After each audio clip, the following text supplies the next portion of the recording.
Muito bem, sejam muito bem-vindos à nossa segunda aula da série Os 3 Passos para Investir nas Altas e nas Baixas do Mercado.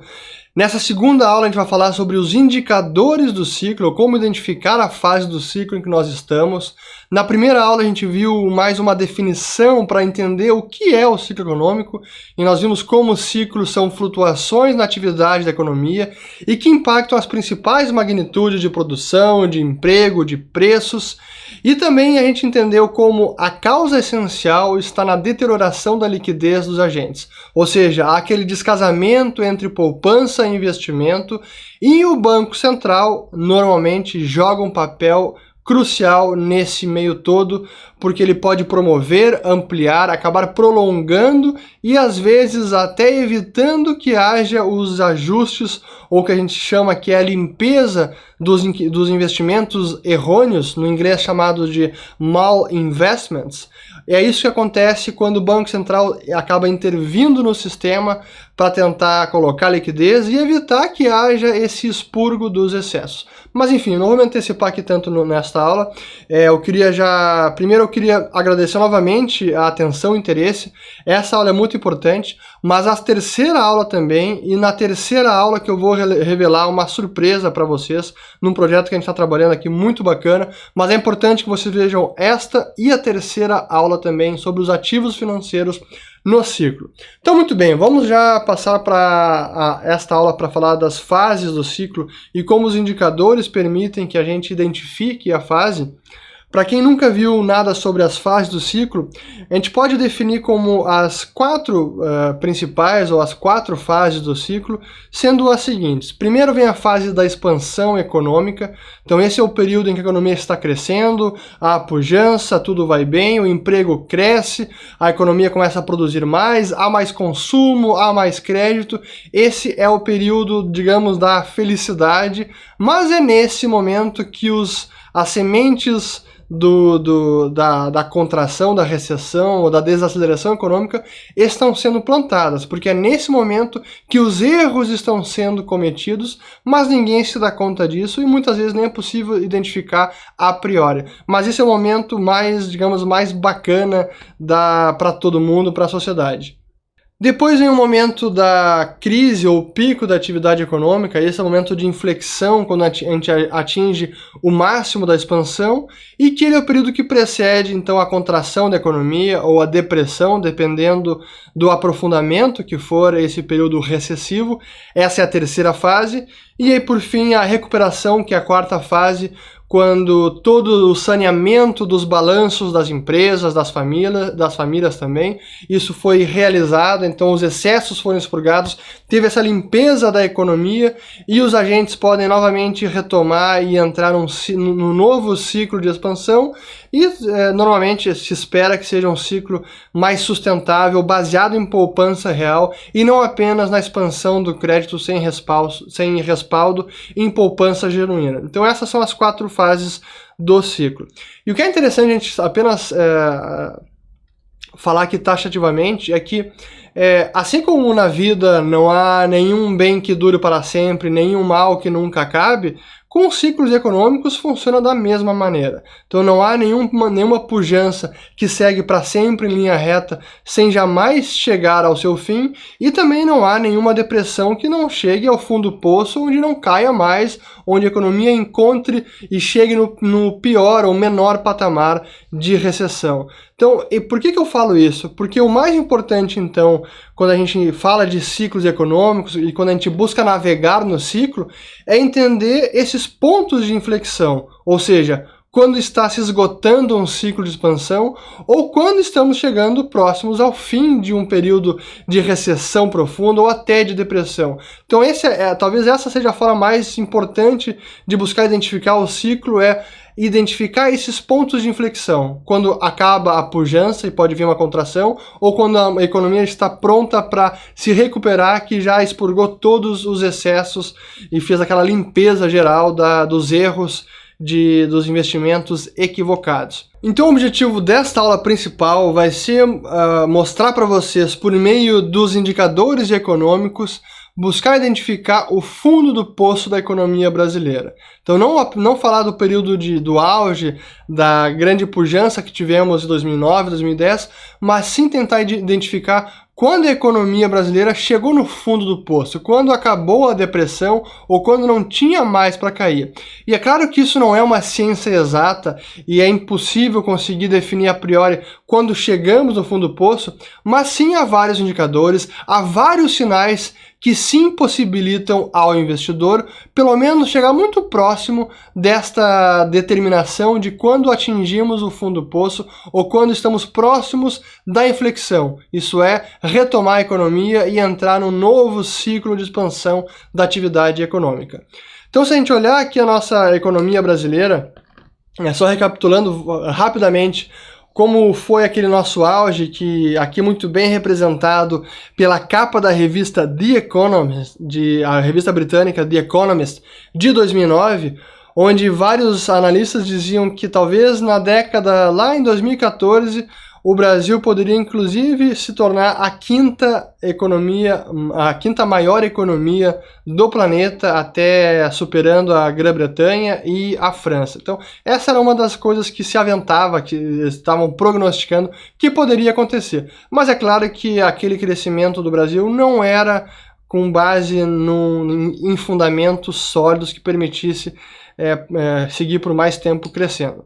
E aí veio 2010, que foi o grande ano da felicidade, né? Essa capa da Isto É dizendo que nunca fomos tão felizes, e a gente viu o avassalador crescimento da classe C sobre o consumo, vendas do comércio que supera a expectativa, a indústria que teria o melhor Natal em décadas, linha de crédito, índice de emprego, tudo batendo recorde histórico. E é isso que eu quero dizer como a fase da expansão é a fase da felicidade. Parece que tudo vai bem, não há nenhum problema e todo mundo consegue mais crédito, emprego, consumir mais e realmente é a fase onde a alegria está por todas as partes. Mas é claro que esse crescimento do Brasil não era sustentável. Até que eu faça um parênteses, quem quiser se aprofundar, eu tenho vários artigos, inclusive palestras sobre a economia brasileira e quais foram os principais fatores que levaram àquele crescimento insustentável que continha a semente da própria recessão que acabou chegando. Mas a gente pode resumir aqui primeiro que não era sustentável porque tinha poucos fundamentos, sem reformas estruturantes, baseado no crédito e especialmente naquele crédito voltado ao consumo. O câmbio favorável que contribuiu com a ilusão de prosperidade, porque se a gente bem lembrar, chegou em 2011 e o câmbio, né, a cotação do dólar estava em 1,54, isso foi meados de 2011, imaginem, 1,54, agora, início de 2020, a cotação do dólar está em 4,20, 4,25. O terceiro fator é que essa bonança também acabou mascarando a deterioração das contas públicas, o que agravou a crise que veio depois, e que por fim não é possível determinar o timing exato, mas é possível identificar topos e fundos, euforias, desequilíbrios, e é que é precisamente o que a gente vai procurar fazer nesta aula aqui. Então, mostrando alguns dos indicadores e falando dos indicadores, a gente pode entender os indicadores econômicos primeiro pelo prazo, aqueles indicadores antecedentes, ou seja, que eles mostram alguma inflexão ou se deterioram antes da atividade econômica, os coincidentes, que mostram alguma deterioração que coincidem com a atividade econômica, e os atrasados, que mostram, que registram algum problema só depois da atividade econômica já ter piorado ou melhorado. E os indicadores por tipo, que temos de atividade econômica, como produção, como vendas. Temos os indicadores de preço, como por exemplo preços de imóveis ou preços de ações. Indicadores de confiança e expectativa, aí são indicadores qualitativos e subjetivos, baseados em pesquisas do consumidor, do empresário, de como ele vê a situação da economia. E são indicadores importantes também. E, por fim, indicadores monetários, de agregados monetários, de níveis de crédito, de taxas de juros. Então, esses são os principais indicadores que a gente pode classificar aqui por tipo de indicadores. Então, primeiro começando e olhando os indicadores em cada uma dessas fases. Primeiro vamos falar sobre os indicadores da atividade industrial. Aqui temos os indicadores da atividade da indústria separado por bens de capital, que é o indicador que mais oscila aqui, no caso o indicador laranja, os bens intermediários, que são o indicador verde, O azul, que são os indicadores de bens de consumos duráveis, ou seja, são aqueles bens que duram bastante, como, por exemplo, geladeira, são bens de consumo duráveis. E bens de capital são maquinários, equipamentos agrícolas, são bens que duram muito mais tempo e que produzem outros bens. E essas indústrias, as de bens de capital, que são as indústrias mais distantes do consumo, são as indústrias que também são mais dependentes de crédito e, por consequência, elas costumam sofrer mais quando vem uma recessão, inclusive sofrem antes da economia realmente piorar e sentem mais cedo que as demais. E o contrário também, elas acabam registrando um aumento de produção antes do restante da economia. E é exatamente isso que a gente consegue ver aqui. Vejam, vamos focar na linha laranja, que é a de bens de capital, como lá a partir de 2013 já começa a se registrar uma queda na produção de bens de capital, e isso mostra a deterioração desta indústria, que já sinaliza que algo estava acontecendo. Então vem do topo lá de 2013, 14 e começa a se deteriorar. Utilização de capacidade instalada, ou seja, toda a indústria tem uma capacidade para produzir e esse indicador busca medir o quanto que essa capacidade está sendo utilizada. Quando a economia vai bem e está produzindo bastante, a capacidade instalada está sendo muito utilizada. E a gente chegou ali em picos da atividade em 2010, que foi 86%, e que depois veio caindo um pouco, mas ainda nada preocupante. Mas foi a partir de novo de 2014 como a utilização da capacidade instalada passou a cair bastante. Então isso foi lá de 2014 a 2015. E de novo, esse é também um indicador antecedente. Assim como a indústria de bens de capital são indicadores antecedentes, esse também é um indicador antecedente. Então isso significa que a economia já estava num cenário de piora, de deterioração. Outro indicador importante, e que também são indústrias que registram uma deterioração ou uma melhora antes do restante da economia, materiais de construção, ou seja, construção civil. Houve lá o pico da construção civil em 2013 e 14, e aí depois começou a cair, registrar uma queda em 2014, especialmente 15, novamente mostrando que a economia estava caindo. Outros indicadores importantíssimos e que sofreram um grande aumento durante o auge, a expansão econômica brasileira de 2010 a 2014, venda de automóveis, motocicletas e partes de peças. São bens duráveis, bens que normalmente é necessário o crédito, onde o crédito exerce uma influência na venda e na produção desses bens. Então eles também sofrem, esses indicadores acabam se movimentando antes do restante da economia. E depois do período de pico, lá em 2012, veio registrando um forte declínio, chegando na mínima lá em 2015, perto de 2016.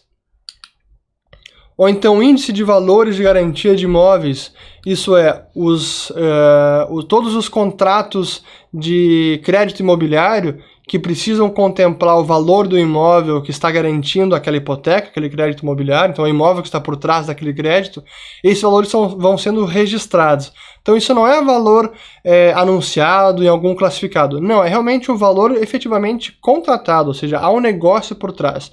Então é um indicador importante que mostrou um alto crescimento lá de 2006, 2008 até 2012, 2013, e depois ele veio declinando e registrou um platô ali em 2017, finalmente. E, de novo, é um indicador também importante porque imóveis também têm muita dependência da expansão do crédito pelo sistema financeiro. Então é importante também monitorar esse tipo de indicador. E, finalmente, a taxa de juros também, que é um dos indicadores mais importantes, porque a taxa de juros ela pode não apenas exercer uma influência ao possibilitar uma maior expansão do crédito pelo sistema bancário e inclusive viabilizar muitos investimentos que não seriam economicamente viáveis com uma taxa de juros maior, então acaba fornecendo mais crédito e viabilizando vários empreendimentos, vários investimentos. Mas quando o oposto ocorre também, e quando começa a bater a inflação e o Banco Central se vê forçado a aumentar a taxa de juros para combater a inflação de preços, a perda de poder de compra da moeda, essa taxa de juros mais alta acaba coibindo a expansão do crédito, então o crédito começa a escassear na economia, há menos crédito, menos empréstimo, e isso também acaba sendo um fator que retrai a atividade econômica, começa a haver menos produção, menos vendas, especialmente naqueles bens de capital ou naqueles ativos que são mais dependentes de crédito, naqueles setores mais dependentes de crédito. Então a gente começa a ver essa confluência de fatores e de indicadores que tudo leva a crer que aquela atividade econômica está próxima de chegar ao fim ou já chegou ao fim e é bem provável que chegue a um momento de recessão. E aqui em conjunto com a variação da taxa de juros, temos também aqui a variação anual do saldo de crédito do sistema financeiro nacional. Então se a gente pegar aqui todo o crédito da economia brasileira, todo o estoque de crédito por todos os bancos, este gráfico captura a variação anual desses créditos. Então a gente viu como lá em 2007 cresceu muito, ainda em 2010, 2011 também veio crescendo a taxas de 20% ao ano. Isso não é pouca coisa, não é nada desprezível, mas depois essa taxa veio decrescendo até o ponto de chegar ali em 2015 perto de zero, 2016 zero e até 2017 chegar a contrair. Ou seja, o estoque de crédito, e aqui a gente está falando de valor nominal, chegou a decair em 2017. Então foi realmente, e ali foi o auge da recessão brasileira, quando ela estava prestes a acabar. E esse é um sinal importante, porque mostra como depois ali o crédito voltou a crescer, e é o que a gente vê agora, crescendo a taxa de quase 7,5%. Outro indicador muito importante, endividamento das famílias, e esse é um indicador de comprometimento da renda com o serviço da dívida, ou seja, a renda da família que precisa ser utilizada para pagar os juros, então o custo da dívida, mais a amortização do principal, então é toda a renda comprometida para servir a dívida contraída. E chegou ali em patamares de 22% lá em 2012, que já foi um patamar bem alto. Depois houve uma leve mudança no cálculo desse indicador, mas ele voltou a subir e aí chegou em 2015 novamente no pico. E ali foi o esgotamento da capacidade de contração de dívida das famílias. Para se ter uma ideia, no caso americano, no auge da bolha imobiliária, lá 2006, 2007, as famílias americanas não tinham nem 20% desse comprometimento da renda, estava em torno de 16%. Então mostra como aqui no Brasil o comprometimento da renda para o serviço da dívida, apesar de no total o endividamento não ser tão grande, mas como aqui as taxas de juros são maiores e a dívida não é tão longa, isso acaba levando uma parcela da renda do trabalhador muito maior do que nos Estados Unidos. E é o que mostra esse indicador. Então aqui se esgotou a capacidade de endividamento. E não podendo se endividar mais, é difícil a pessoa conseguir comprar bens, especialmente aqueles que dependem de crédito. Então é um indicador muito importante. E aí, finalmente, o indicador de desemprego, que é um dos indicadores atrasados, porque o desemprego só começa a mostrar uma piora só depois que a economia já se deteriorou. É um dos últimos indicadores de atividade, no caso de emprego, a mostrar uma deterioração. E é só depois que tudo isso já aconteceu, caiu venda, caiu produção, caiu crédito, taxa de juros aumentou, é só depois de quase tudo que a taxa de desemprego começa a aumentar. E foi exatamente o que a gente viu aqui, ou seja, só a partir lá de 2015 que a taxa de desemprego começa a aumentar. Ou seja, até esse momento, quando já havia claros sinais de deterioração da atividade econômica, de queda de crédito e de vários preços também da economia, a atividade medida pelo emprego ainda estava crescendo, por isso que a taxa de desemprego mostrou uma queda. E só depois de 2015 que ela voltou a a acelerar, quando houve aí despejo de trabalhadores, as empresas passaram a contratar menos, inclusive a reduzir o seu quadro de pessoal para dar conta daquela economia que já estava numa piora clara em plena recessão. E por fim, os índices de confiança e expectativa também, que mostram, isso também costumam anteceder bastante a pior da economia. Então aqui a confiança do consumidor, vejam que lá a partir de 2014 já começa a mostrar uma forte deterioração, e também da mesma maneira o índice de confiança do empresário industrial, não apenas o de condições da economia, que é a linha vermelha, mas também de expectativa, que diz muito mais respeito ao futuro, como ele vê o futuro que vai chegar. Então esses indicadores de confiança são fundamentais, a leitura deles é fundamental para poder tirar a febre da economia, né, medir o pulso da economia e poder entender em que fase do ciclo nós estamos. Então o que eu quero mostrar aqui por meio desses indicadores é que vários deles davam sinais de que a economia estava desacelerando e que estava chegando num período de contração, ou que a recessão era quase que uma certeza, ou que cada vez mais a probabilidade deles se intensificava. Então o interessante de olhar um conjunto de indicadores é que você verifica primeiro a tendência e à medida que o tempo vai passando, você vai confirmando aquela tendência e a orientação daqueles indicadores da atividade econômica como um todo. E aqui a gente pode ver então a economia brasileira que começou a registrar finalmente a recessão lá no primeiro trimestre, ela foi no último trimestre de 2014, e a gente foram vários trimestres de queda de produção, foi uma recessão muito profunda, e é claro que, de novo, não é sempre fácil a gente entender quando chegamos ao fundo do poço.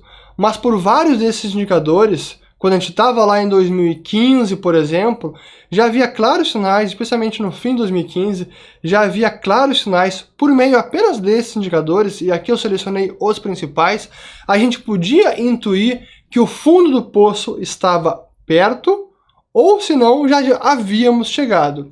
E se isso era verdade, se realmente estávamos perto do fundo do poço, isso é, perto da depressão, e que a próxima fase do ciclo, ou dali para frente, só pode melhorar, ou tende a melhorar, ou seja, inicia a fase da expansão, isso tem implicações fundamentais para o investimento, para os ativos financeiros, e é exatamente isso que eu vou mostrar na próxima aula. Então espero que aqui tenham gostado, que vocês possam ter entendido como a gente consegue medir o pulso da economia por meio desses indicadores, vários deles que são indicadores antecedentes, que são os mais importantes, que permitem com que a gente identifique o ponto de inflexão, seja quando a economia está retomando e vai começar a crescer, ou o contrário, quando a economia está a ponto de um esgotamento de ciclo de expansão e vem a queda da economia.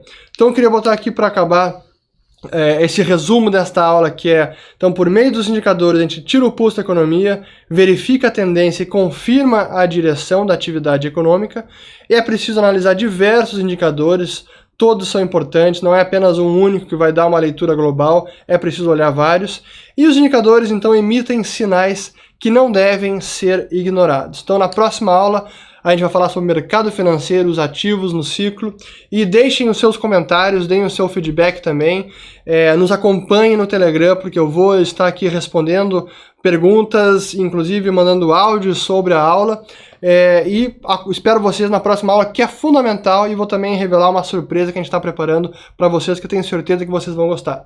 Obrigado e até a próxima.